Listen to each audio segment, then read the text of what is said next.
One of the activities that we do is called a balloon activity. We have the dads to give them yellow balloons and blue balloons, right? And so the yellow balloons are supposed to represent their children. So for each kid you have, you get a yellow balloon, you write your kid's name on it. And then for each sort of stressor or obligation you have, you get a blue balloon and you write that on there, whether it be a mortgage or a job or car payments or student loans or whatever the things that the dads have to sort of take care of.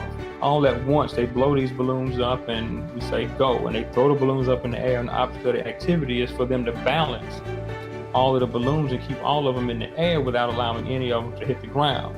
A priority on the yellow balloons, because the yellow balloons represent the kids. So if anything is going to fall and hit the ground, it has to be something other than the kids. And inevitably what happens is, right as someone's yellow balloon gets lost in the shuffle and in the mix with somebody else's blue and yellow balloons, right before it hits the ground, one of the dads will reach down and he'll just sort of give it a nice little tap and keep it in the air just long enough for that dad to be able to get his breath and balance out the situation.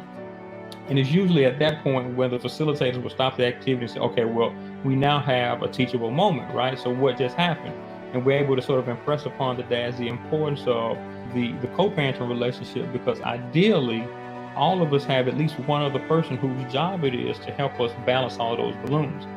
More often than not, that's the co-parent. And for our guys, given that they're non-resident dads, what that means is more often than not, disproportionately, that burden is placed on mom.